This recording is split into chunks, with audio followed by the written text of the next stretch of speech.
with me. Man, I'm so excited. I love being able to interview caregivers and for them to not just talk about all the things that were hard or talk about all the things that were struggles, but what some of their successes were, what some of their wins were, so that we can all learn together. So, Yes. real quick, Leslie, and I guess for anybody maybe who's watching who doesn't know me, I'm Krista Montague. I run this page, Dementia Success Path. So, welcome, Leslie. I'll have you go ahead and introduce yourself. Yes. Hi. Hi, everyone. Super happy to be here. Thank you for having me as a guest. Anything I can do to share my past experiences, knowledge is always a bonus. So thank you. Yeah, yeah, absolutely. So, just so everybody knows as well, Leslie, she wrote Mhm. a book called Finding Our Way, which is a really, really good resource for anybody who's maybe newer to the caregiving journey, or heck, even if you aren't a caregiver, it's good to have an idea because we were just chatting about this earlier, Leslie. Uh, there's going to be a huge surge of caregivers. I know it in the very Yes. near future, especially with the baby boomers aging. So I think it's just a good Yes. thing to be prepared for. So I guess just diving right into the title of this live, what are three things that you wish you knew before you became a caregiver? Two times over. Right. Right. Actually, about 5 or 6 times. Oof. But just really for ourselves, at this time in our lives, making sure our partner or somebody significant in your life, whether it's a beneficiary, knows information about yourself, Mm, meaning knows your social security number, knows your birth date, knows your passwords to your computer, where a key is, that type of thing. Just that basic knowledge, we should know that with our partner, in our marriage, or whoever, somebody significant in your life, so in case there is a crisis or something were to happen, people can help you.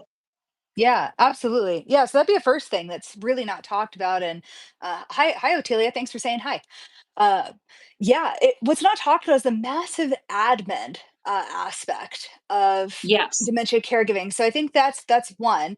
I know the second thing that your book touches on as well is uh, the unexpected things, like, and you guys can tell me in chat or if you guys are watching the replay, but when most of us think of dementia, a lot of us think of memory loss.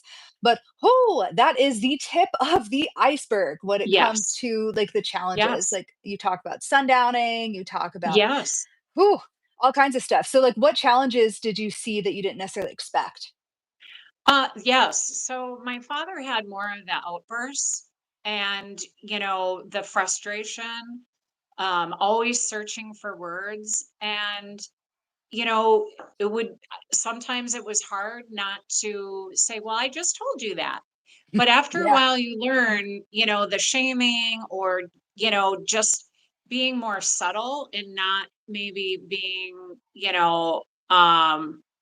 as frustrated as they are. Try to keep your tone down a little bit more. Trying not to match their energy is a really, really key thing as well. And my mother, who has dementia, she is just very soft spoken and very more to herself. So, some of that doesn't apply, but the forgetfulness is definitely there. Yeah. Yeah, for sure. So, yeah, definitely a lot of us don't see the huge admin portion of caregiving coming. And a lot of us wish we knew that. And a lot of us don't see the challenging behaviors coming. And Right. lastly, I think a lot of us don't see the end of life stuff coming or end stage dementia. And Right. just on a personal note, my goodness, I am doing a membership workshop on that topic tomorrow, and Yeah. I was like the most people that have signed up for a workshop. So clearly, That's this is awesome. something people want to know. Right. Yeah. So Right. I guess of all these three things, like maybe real quickly, like what is maybe a challenge that you had with each of these, and what was a win? So I guess we'll start with like the admin portion. Like what felt like really overwhelming about trying Just to deal with the knowing surprise all admin? Yeah, knowing all that personal information Mm, and, searching for it. Where was it? And a lot of times I couldn't look even to my mother for that when my dad was really in the thick of it. So having it handy, having it, because even me, when I go to the doctor, what do they ask? What's your birth date? What is your social security number? Where's your insurance card? So just having that basic information handy for you for appointments, because it gets asked.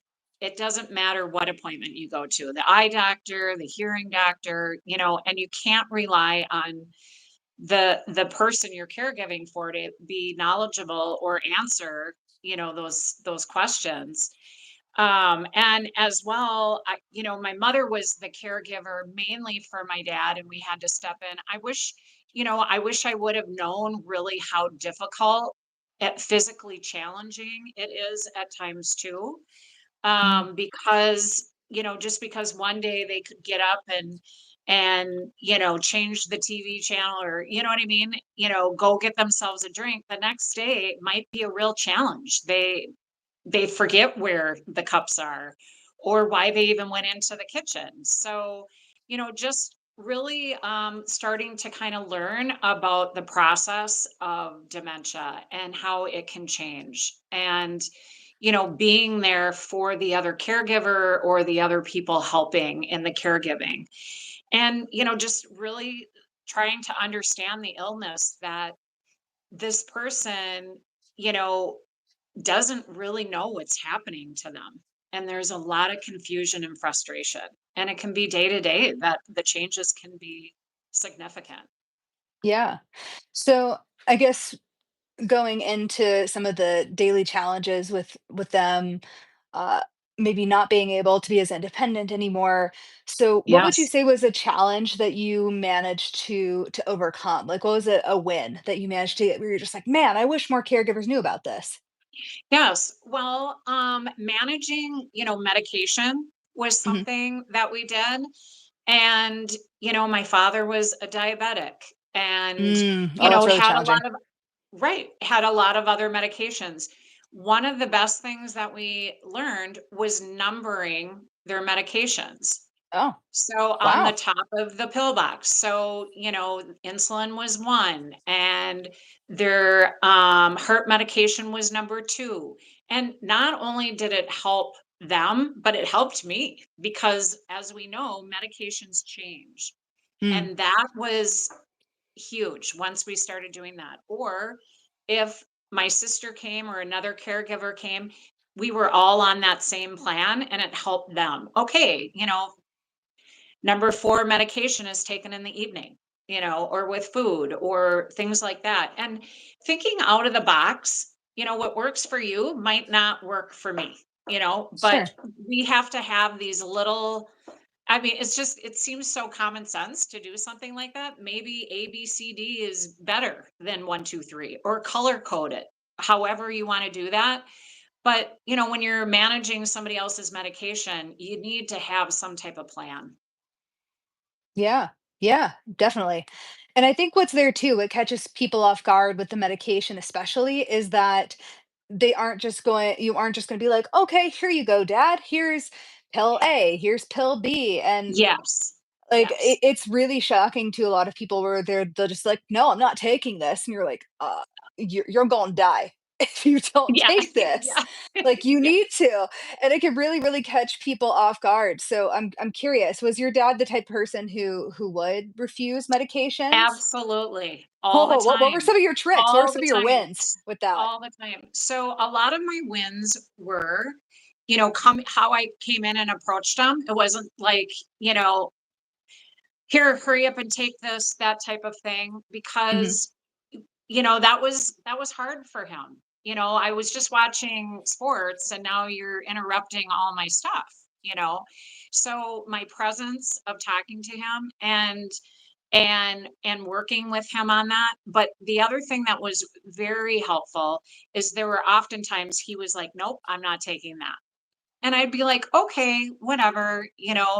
that's fine. And I could come back 3 or 4 minutes later and I'd be like, "Oh, dad, I'm here. I have a nice drink for you." And, just and he would take it.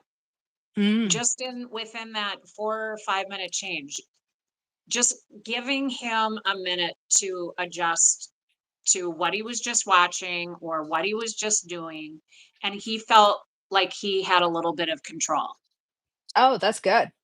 Yeah. Yeah, that's a great tip. Um, yeah, definitely. So, giving him Our a little bit of presence that. and how we talk, Mm. the shaming or the if you don't, you know what I mean, or Yeah, yeah, whatever, they're that's not not gonna kids. work. Yeah, they're not gonna learn anything. They're No. not gonna learn they're not gonna learn anything like our kids. Like, I think that's what Right. really trips people up the most, and maybe Leslie or anybody who's watching live, you guys can let us in the chat too. You guys could join us, it's Yes. fine. Yes, Don't be shy. absolutely. Uh, yeah, it's interesting because a lot of us think like, "Oh, we gotta be firm, we gotta really put our foot down," and I think a Right. lot of us assume that because that's what works with some kids, but Right. they're not gonna learn anything new. Like, if Nope. anything, like, I've almost found if anybody has seen the movie, My Big Fat Greek Wedding, talking about Yes. how you need to, like how Tula's dad had to feel like he was the one who came up with the idea of Yes. her working versus Yep. yeah. It that works a lot better with dementia care Yes. because at the end of the day, they're adults. They want to feel like they're still in control and in charge of their lives.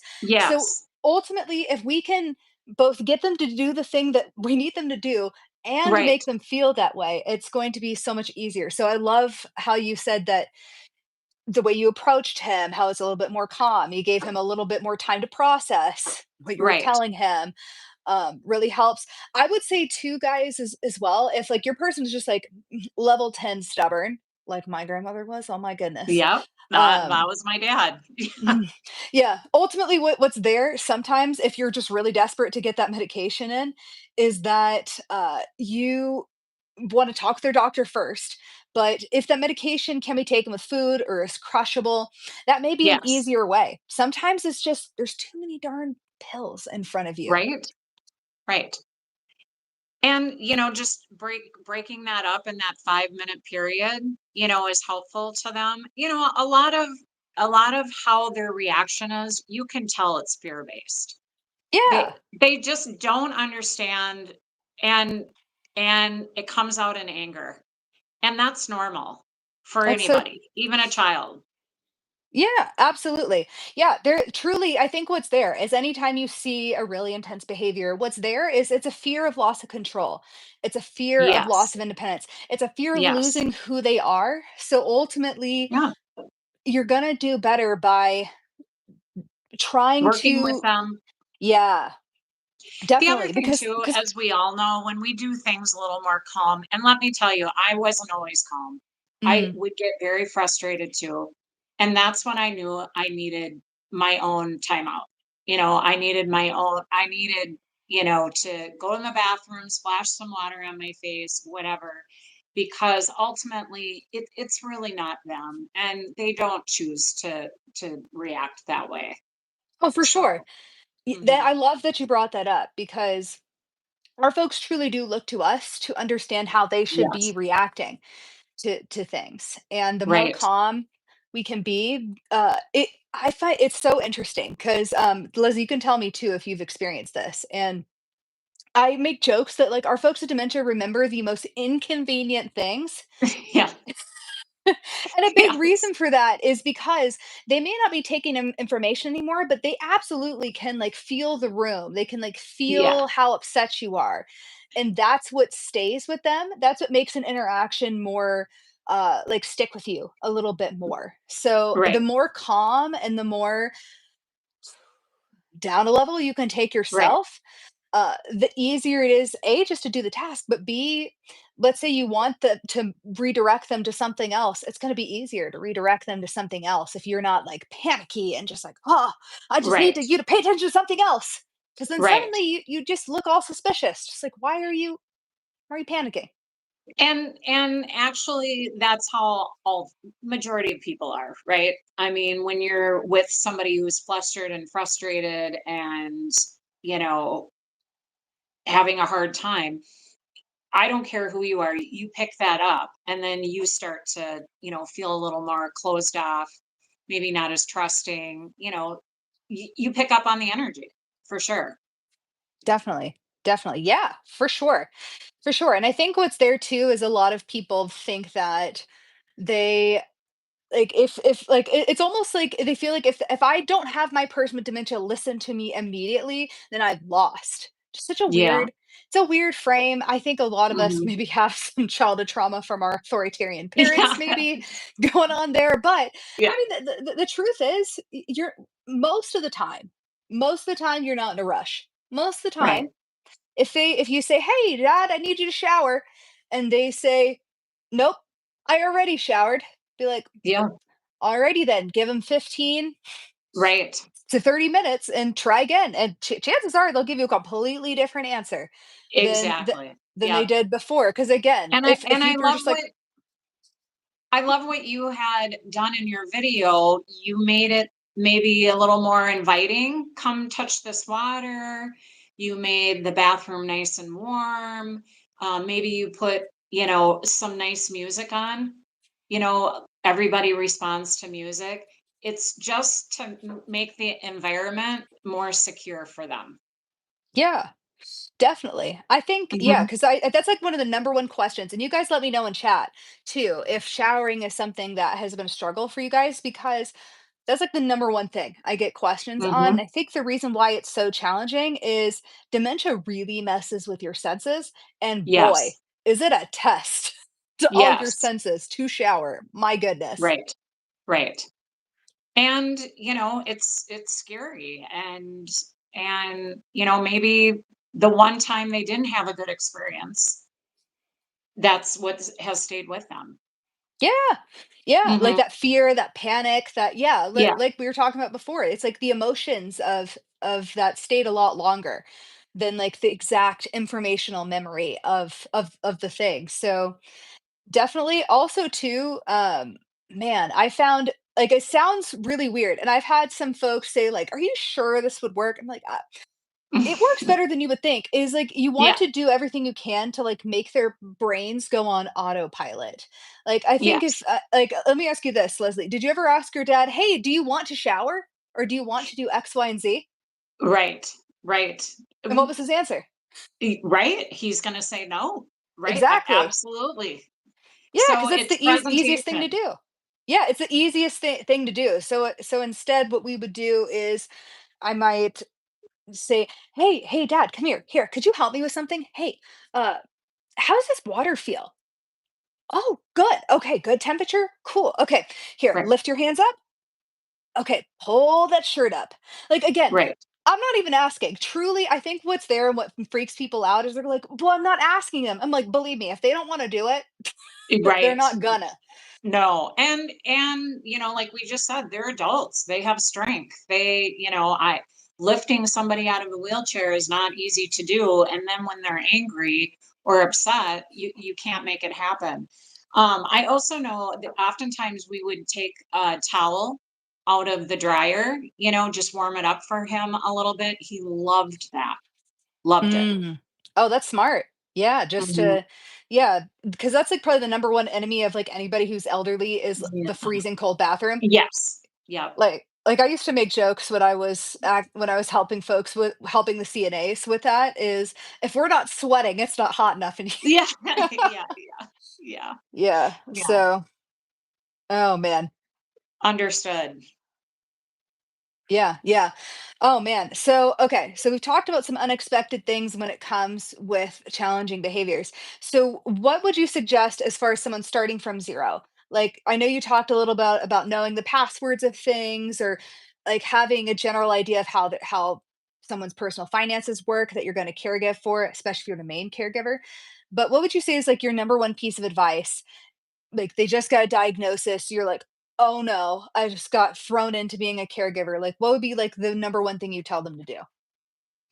Well, if you're really, really able to, and, kind of depending on where that person is in their, illness or even dementia, is to really talk about what they would like. to know or what they would like how they would like their care to look. Do you wanna stay in your Oh, home as yeah, that's long a good as you tip. can? You know, do Mm. you Oh, are that's smart. how because ultimately they're never going to be able to really share that with you. Um, but, having that real heart to heart conversation, and at first it might not be easy, and maybe you only have that conversation for 10 minutes. Oftentimes that's how it was with my dad. He did not want to talk about, death or, really his care because he didn't really want to believe that was happening to him. But ultimately, if we were having a small conversation, I could pull these little nuggets out of him, and I just cherish that time. I often think about it, and I'm so glad that we did because we really tried to respect that, especially when we had a funeral for him. Like my sisters and I all wore yellow because that was his favorite color. I mean, just those little things that you can do. You're not going to sit down and have a, powwow in, 2 hours and know everything. But getting some information about how they would like their care to go is important. Yeah. Yeah, that's so smart, especially if, like, they just got diagnosed as well, Hmm. and, I mean, I will say, though, for some folks, it is extremely common for some folks with dementia, as a part of dementia, to deny, Yes. deny that they have anything wrong with them, and believe me, I have family members who, when you Yeah. try to have these conversations with them, it freaks them out so bad Yes. because they just don't wanna Hmm. believe that anything ever is gonna go wrong with them. So I Right. think ultimately what's there is you want to frame it like this, like, look, I want to have these conversations with you because I want you to have as much control as possible over your Yes. life. I want to keep Yes. you independent for as long as humanly possible. And this is just information that I need to know to support you and being able to have and do all those things. I want all this to look like for your wishes to be our guiding light in order Yes. to help you with this. So that's a fabulous tip there for sure. I would follow it up with Yes. saying, hire an elder attorney. Like, I know, Yes. I know We you're just talked like, about that. hey, Yes. hey, I know that's, and even if it's just an initial consultation, which I think for most places is Exactly. around like $450, which I know is nothing to sneeze at. However, I promise you that is gonna be the best $450 you ever spend. I'm not sponsored by Agreed. any elder attorneys. Agreed. It's just because you need to be able to have the power to make medical decisions. Yes. You need to have the power to, get into their finances. Man, we were having a conversation about Medicaid and Yes. everything's been turned upside down with the Mhm. recent stuff. However, I will say it's still good to have that in your arsenal, and you can be able to make the most out of what Medicaid can offer you with putting things into a living trust. There are ways that you can both take advantage of Medicaid and not have to spend money, and there is legal ways to do it, but you do have to work with a lawyer, an elder attorney, and a state attorney in your state in order to make that happen, and you need to do it as soon as Yes. possible. By the time you need that Medicaid, it's too late. Mhm. If you haven't already put your like most states have a 5-year look back. So it is yeah, it can be hard, but ultimately what's there is you want to help them stay as independent as possible and you want them to have as much control over the direction of their lives as much as possible. You're like, look, I don't want to be forced to make these decisions for you. Mhm. And it's like, I know it's uncomfortable. I hope that we never ever have to do any of this, but at Right. the same time, I agree with you. I'd so much rather have at least their blessing. Like, even if they don't necessarily even want to make decisions about it, maybe you can put it like, Right. hey, I have a plan. Do I have your blessing to Right. pull this Right. plan, like in case of Right. emergency type Right. deal? That could feel a little bit less overwhelming uh, Yeah. than for them And to be just like, oh, nothing's gonna happen to me though. right. And I think, like with dementia, it's not like, a broken arm, or it's not something that is a physical ailment, so to speak. I mean, it is, but so it's hard to understand when not only you're the caregiver, but the person that's going through it, that what, I'm going to forget the stuff, I'm going to have issues swallowing, I'm going to have, certain things are going to happen to me. No, I feel fine, so Yeah. if you can, start the process of communication, like I said, even if it's little sound bites, don't push it, but maybe it's while you're out fishing together. Maybe it's while you're playing, cribbage together. Those kinds of things, you would be surprised how much information you can learn. Yeah, Yeah. absolutely. Absolutely. Yep. I think that's like the number one regret that a lot of caregivers, because ultimately too, what happens if you don't at least get like a power of attorney? And if again, if the Right. lawyer is really, really not in the cards for you, like definitely like there are ways that you can get like a power of attorney online and get notarized Yes. and that type of stuff. Like you can if you really need to. But And you want to make sure that you get medical and financial, because yes, some people will just get the financial part and not the medical part. And yes, you can have other people be power of attorneys as well.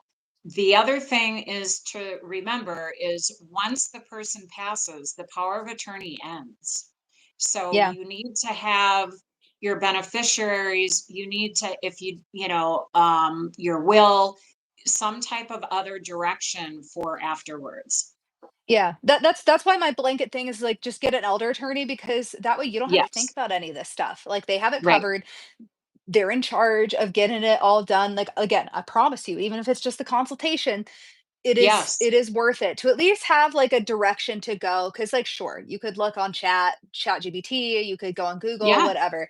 But at the same point in time, yeah, it's just it's just such a precarious thing, that can Right. be difficult. So I'd say that's yeah, when I think of things that the caregivers wish they would have known beforehand, it's just Right. how much legal stuff, how much admin stuff is wrapped up into this, and Right.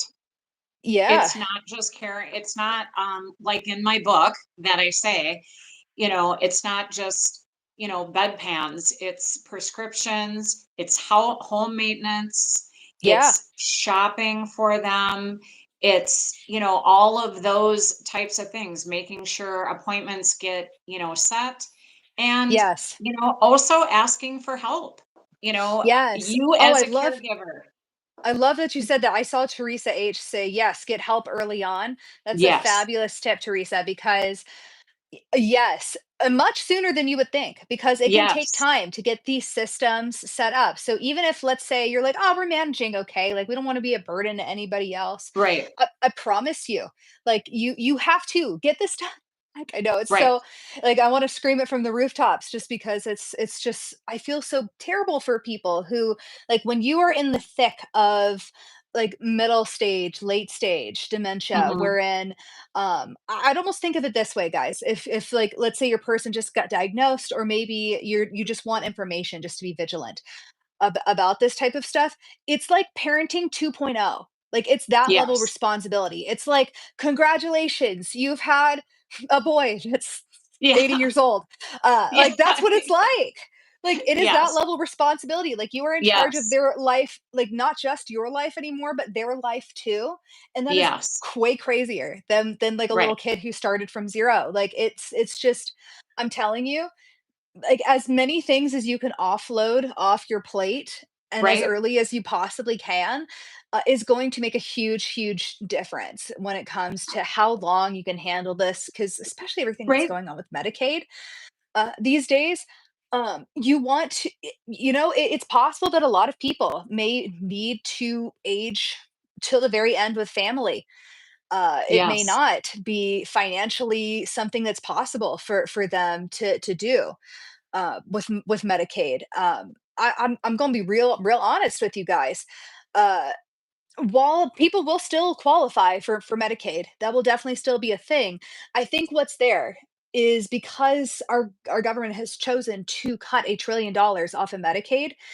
Yes. Medicaid is the one that funds people's long-term care. when they can't Yes. pay for it out of pocket. Yep. Nursing homes and memory cares cost 10 to 15 grand Month. a month, Yep. guys. So Yes. what's there is we want to, as much as possible, keep them as independent and Mhm. as able to stay with us as long as possible and have that be sustainable for as long as possible. And oh, John, that's a great point. He says, the one problem I see is that the caregiver is sometimes in denial about the dementia and thinks their spouse will get better. Yeah, Absolutely. Mhm. that is such a good point. That is such a good Or it point. only happened one time, Yeah. that type of thing, in my instance, my father would fall a lot, and finally, we had to tell my mom, "You can't get him up, because if you get hurt, now you're both have fallen." Or, she was his primary, caregiver, even though, I was coming in and helping clean, getting groceries, things like that. And, "Oh, it was only this one time." And that's too many.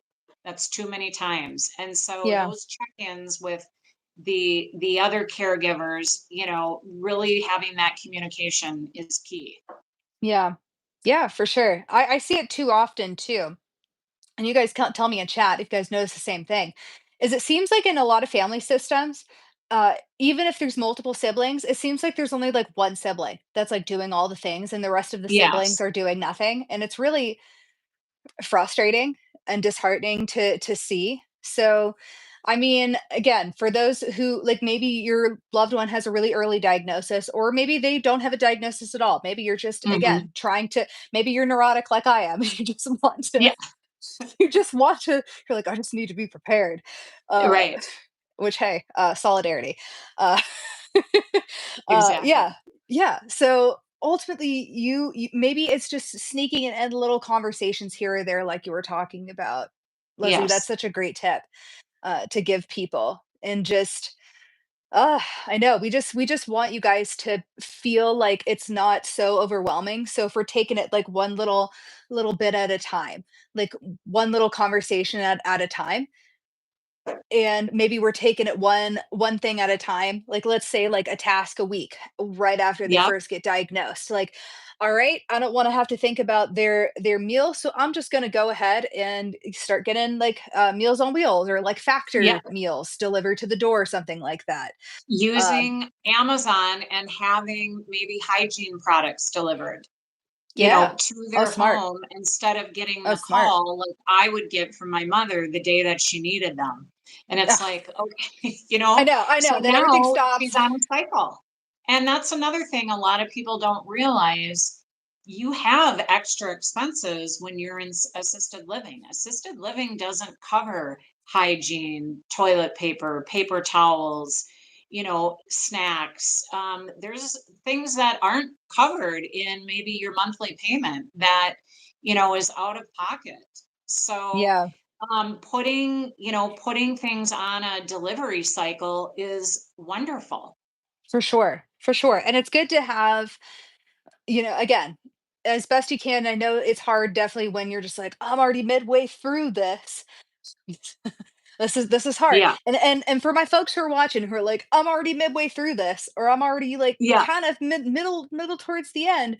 Uh Yes. Definitely, if you're not already on my email list, be sure to go to dementiasuccesspath.com, sign up for my newsletter, because I will be hosting a workshop next month about this. And definitely get Yes. Leslie's book, Yes. Finding Our Way. I'm going to link it Yes.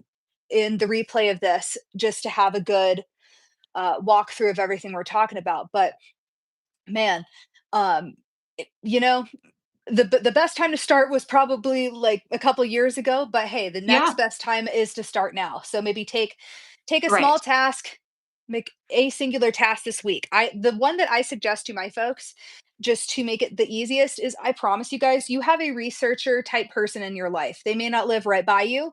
They may not be your family member. They may be your best friend from college. It may be like for me, it's an aunt that lives I live in Colorado, my aunt lives in Idaho.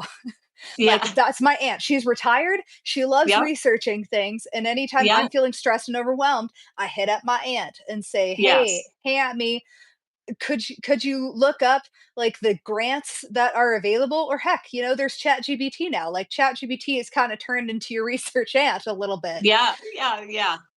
in that way. But yeah, like finding maybe that one person that's really in your corner. They don't necessarily have to live by you. They can make those phone calls, make those appointments, organize those people for you. Um, Absolutely. that could be a great first step to make it less this process, like especially if you're already like really far into the disease process. Or like, Mhm. I wish I did those things before, but now it's kind of too late for me. Right. It doesn't have to be too late for you. Yeah, like ultimately, it really just takes one person that's doing some outreach for you, that's setting up these systems for you, for that to snowball, for you to get slightly more time, and then slightly more time, to then do more stuff. So it can snowball as far as like the systems and the things in place. It's just ugh, that first step could probably just be the hardest, I would say. Yes. And usually asking for help. I also found, I wrote about this in my book, sometimes kind of dividing and conquering like was a really good way to do it too. Having that, like you said, the one person who is a researcher, but there's somebody who doesn't mind doing the cleaning. Who, you know what, I'm running to Target once a week anyways. I can pick up whatever this person needs, right? So maybe some people are really good at the bathing part. Maybe some people are really good at, the medical stuff and making sure prescriptions are done. And just kind of dividing up jobs. There's nothing wrong with that. It doesn't have to be all on one person, but if it does, separate out your work. Maybe on Thursdays I'm gonna go through the bills. I mean, I know it sounds so simple, but that's kind of how you have to, look at it and organize it. And a lot of our life, bills, things like that, they have as well. Yeah. So if it's tax time and you got to get taxes done, it's going to be tax time for them too, you know. There's certain things that are just going to have to get done. So, That's a great tip. TBEK can says, please ask your librarian. That's their job to research things. Oh, that's brilliant. Oh, that's yeah, brilliant. Man, what a cheat right. code. Amazing. Oh yeah, take advantage of your local Alzheimer's Society and utilize resources. Yeah, definitely. Yes. That's a great point, John. So John, I have a feeling you may not be in America, which is cool. Um, Obviously people watch us from all over the world. If anybody, I guess, here is in the US, uh, they just enacted something July of last year called the Guide program. And essentially, in different parts of the US, different healthcare providers will offer caregiver support. It'll offer up to like a $2,500 respite stipend. It as folks that can connect you with local like charities and resources and things like I put together a gigantic list for my Yeah, caregiver members of all different kinds of stuff, like a charity lawn mowing service, like massage school students, um, sure. like man, take advantage of schools, like Right. or students Right. looking to practice stuff for services. That's a great Yep. cheat code to get things done for really cheap or help. Sometimes you got to think really out of the box. Like I Right. know, hey, if you guys aren't opposed to it, I love me some LDS missionaries to help Yeah. with some stuff. Because hey, if you're Right. willing to learn about Joseph Smith, I mean, they'll do some stuff around the house or run some errands for you. Like like really out of the box things. Like I think that's Yes. really Yeah. ultimately what's so amazing about getting in community with other caregivers is you Agreed. start to learn these like little cheat code type things with each other. You start to learn like, oh man, you did this and that worked. Cool. Right. Like Right. amazing stuff. Kind of like what we're talking about now. Like Right. just Like stuff like we I said, some of the things that, I like labeling the medication by number. It's it seems so easy. Like, why, it's I not should have easy thought of when that it's 10 sooner. trillion tasks though. Like yeah, Exactly. like I compiled a list like for my members, but I would say something you could do on your own is anytime you think to yourself, like, man, this is an annoying thing I have to do, just write it down. Just like create a list Right, so that if there is if there is people in your life that are saying, like, right. man, just let me know if there's anything I can do to help. Like you immediately have something to say, like, hey, you can do this, you can Yep, do X. exactly. Yes. Yeah, and more than likely, people will help you. They'll accomplish it. They'll have no problem because they see that one person can't, essentially be living two lives, Yeah. because Oh, you're that's such a great keeping way to the put it. other person, even when they're in a nursing home or assisted living, like I That's mentioned, something bills no one still have to talks be about. paid. I love that you brought that up because no one is Yes. talking about that. Guys, I can't even tell you how many people in my membership have said, "Fare thee well, everybody. I have placed my loved one in Right. a nursing home, Right. and my job Right. here is done." And I'm just like, "Oh, no, your responsibilities just shifted. You just became the Exactly. administrator of your person's life versus like the Right. day-to-day caregiver. You just switched Right. jobs. That's all you did. Exactly. Yep. It's like you're still doing Labeling their things." clothes because now somebody else is washing their clothes. Yeah. Just different, I again, I have those kind of suggestions and tips in my book because I learned the hard way. And second of all, it's like, oh, yeah, that would have been way easier, having things delivered. We all have stuff delivered from Amazon from time to time. Putting that on a cycle is great, yeah. and really easy. Absolutely. Yeah, and I think ultimately, maybe this is something that a lot of folks wish they knew about caregiving, which is the intensity is very similar to being a parent of kids. So if you have been a parent to children, definitely in the middle to late stages, it is that level of intensity. However, I know it feels like it's gonna last forever, but it's not. Every single Right. annoying thing that you're seeing, I promise you, that one annoying thing is not gonna be there in the next 6 months. It may be Yes. replaced by something equally as annoying, but Yeah. it's not gonna be the same Yeah. thing. So what the thing that is virtually guaranteed with dementia is that it will change over time. It will not be the Agreed. same, and eventually all the things that you might be struggling with, them sundowning or them asking to go home or them refusing showers or them refusing to eat food or eating too much or whatever the Mhm. challenge is right now. I promise you that's not going to be the same challenge you're dealing with 6 months or a year from now.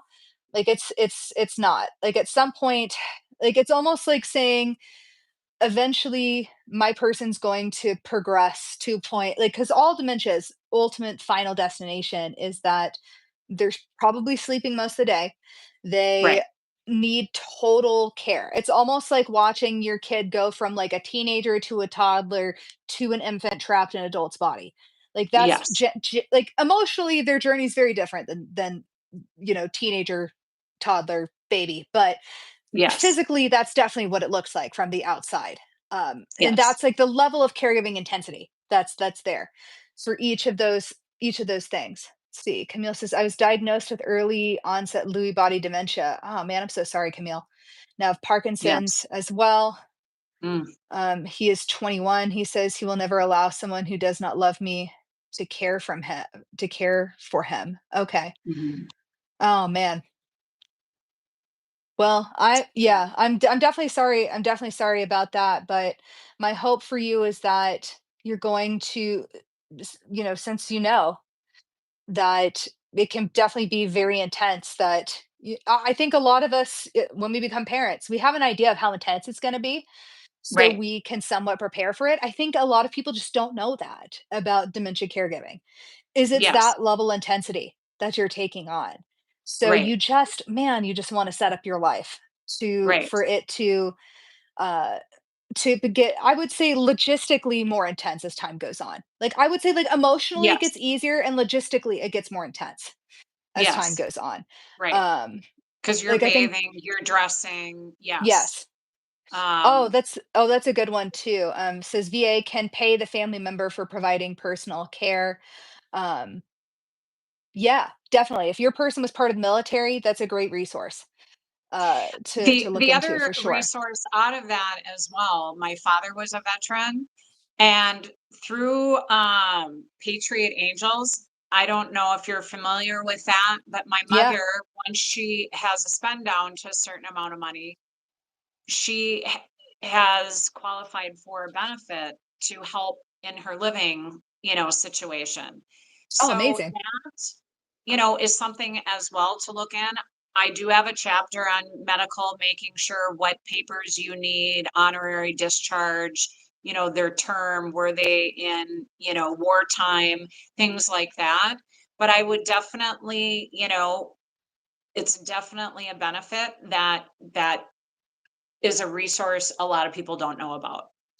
And a lot of our seniors, in the 40s were in the military and during a war. Sad to say, but that is the truth. So, there is, help, there is, some other benefits. Again, communication is really, really key. And, just like I said, take 3 minutes if you're, had enough, or, to work through calming down or process what just happened, Um,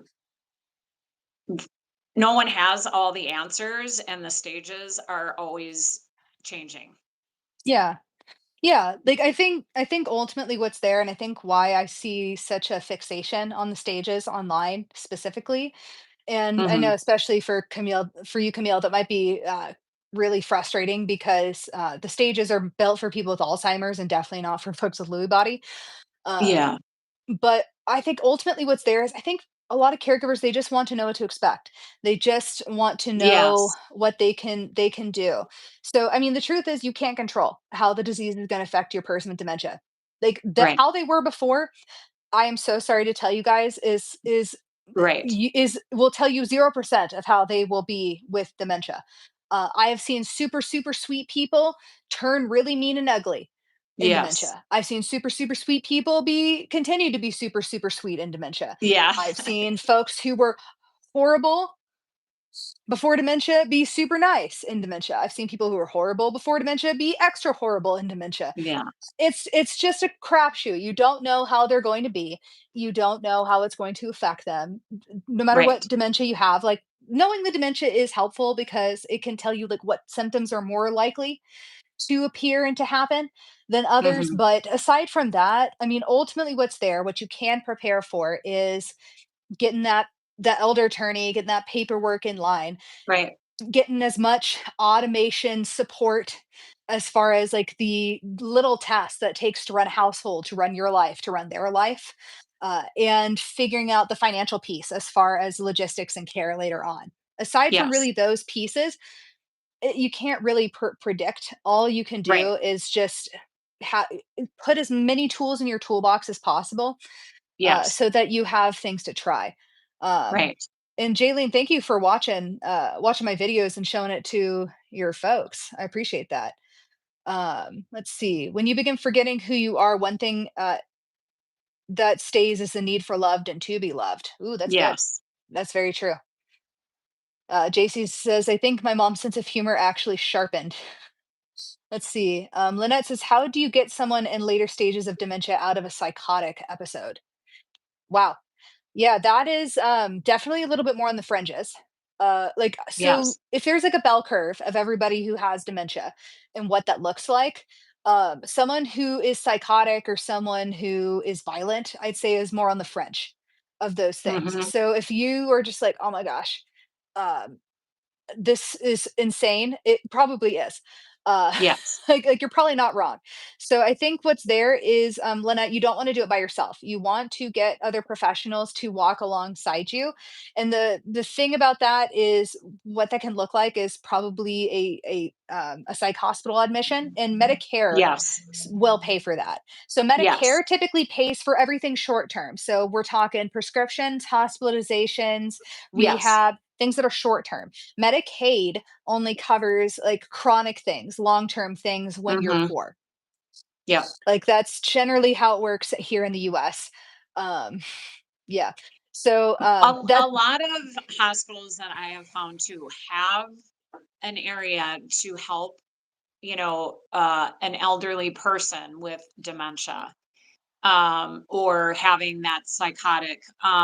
I did find putting my dad on some medication. He was on a very, very low dose.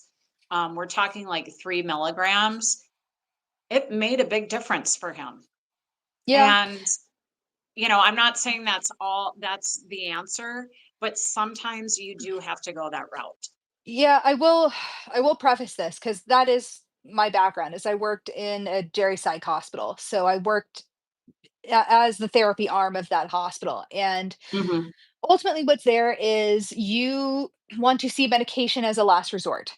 Yes. And the reason why I say that is because those medications were not developed for our folks with dementia. And it really Hmm. can't be after a certain point. There's a distinct Right. reason why, if you see Alzheimer's medications, for example, being developed, it says only for early stages. It's because Hmm. that's when their brain chemistry is the most stable. By the time they've progressed to the middle or later stages of the disease process, uh like, their brain is just changing so rapidly that there's no Yes. way the meds can keep up. Like, they couldn't Right. develop a medication for that. So, ultimately, if it feels like your doctor is throwing stuff at the wall and seeing what sticks, it's because that's exactly what they're doing. What? Yeah. They are just trying things that were developed for other Hmm. people and just seeing if it helps your person with dementia. And Right. ultimately, it because it wasn't developed for them, it can cause really bad side effects for them. So what you want to do is you want to think, is their quality of life going to be better for being on this medication? Like ultimately that's what you it comes down to. Like it's not a first line of defense. Right. Um Right. for sure. I just kind of wanted to throw there's different things in that, category. But ultimately, you when there's that big of an episode, you really have to work with the doctors, and you really have to, it's outside of your scope. You're a caregiver, you're not a doctor, you're not a nurse, and um, you know, watching those changes, watching that happen, take notes about it. Maybe it Yeah. is more in the evening, so it's more sundowning. Maybe it is due around bath time. So there's different things that maybe you can do, maybe give the bath in the evening instead of in the morning, just Yeah. different, you know, Yeah. certain music. Music is very calming for people, or, um, whatever you can do to kind of soothe that incident that's happening. Yeah. For sure. For sure. Uh Let's see. Yeah, Anna, that's a good point. She's saying Medicaid does pay out more than people think. I think, hey, if you can qualify for it, Yep. it doesn't hurt to try. It doesn't Right. hurt to try Right. everything that's within your arsenal of tools, for sure, for sure. Um, let's see. I'm seeing some questions. We're getting towards the end of our Yeah. talk. So before I get into some more questions, real quick, Leslie, where can they find you and find your fabulous book? Yes, yes. So my website is Leslie, Leslie, Vic, V as in Victor, books.com. I also have some blog posts on there. I have some other interviews that I have done, but my book is available at more than 40 different online sites, meaning Amazon, Apple. If you're a Nook reader, or and then as well, I do a regular TV segment weekly. And again, just, kind of focusing on these little tips or resources that we can all use to, make life a little bit easier and helpful. Just keeping the discussion going. Yeah, yeah, there you Yes. go. Oh man, Finding our way was, my experiences were my education. So caregiving for an aunt and some other family members, really, put me in front of the computer to write the book. And it's very practical. You can jump in at any time, which is very helpful because we're all in different stages of our caregiving, and ultimately even to the end of what, the end is going to look like for a loved one. How you want that to look for them and how you want to honor that person. Definitely. Yeah. And if you find yourself in the middle stages or you just want to be prepared for the middle stages, later stages of dementia, Yes. definitely check out my website too, dementiasuccesspath.com. Yes. Sign up for my emails. We're going to be having a free workshop next month talking about the four most common challenging dementia behaviors. So uh, definitely hop on into that. Dementiasuccesspath.com. Let's see. We'll answer a few more Yes. questions before we And hop And I off. will as well be linking, everything with you. I love what you're doing. I love your videos. I do watch them, and it's something to see, both sides. It's very reactionary. It's like I can relate to that. Yeah, yeah. I think that that's a great thing about the skit videos is that I'm able to show folks Right. um Both what to do sides of it. versus just telling them for sure. Let's see. Yep. Reno is saying, I take care of my grandpa. He's in later stages. He's extremely aggressive. He Mhm. kicks everything under the sun. Any suggestions? Talking to him doesn't work anymore. Yeah. So, Mhm. Raina, like I was talking about with like the psychosis type stuff, violence, that is definitely more on the outskirts of what's considered like what you would typically see with folks with dementia. It can happen. So, Mhm. my thought is if he is a danger to himself or others, you definitely need to get other medical professionals involved. So, that could mean him being hospitalized for a little bit. It could mean talking to like geriatric psychiatrists or folks like that to help. Mhm. Because again, if he's a danger to himself or others, that can affect where he is living and or it can affect a bunch of things. So you just don't want to try to tackle something that serious by yourself, is what Right. I'm saying. Do not be afraid to Right. ask for help. This is not You normal. This is not you a are normal not a part of doctor dementia. or a nurse. And but Yeah. you're Or also not alone. Like yeah. it is something that happens in dementia, but it's not a Yes. common thing that happens in dementia, is what I'm saying. So get that medical support. That is a case where I'd say medication's definitely warranted. If it is severe, if they're a danger to themselves, they're a danger to others, for sure. Okay. Let's see. Who do you talk to about medications? Is a geriatrician better than a neurologist? There's a lot of people you can talk to. I would say like yeah, neurologist is a good person to talk to. A geri psychiatrist.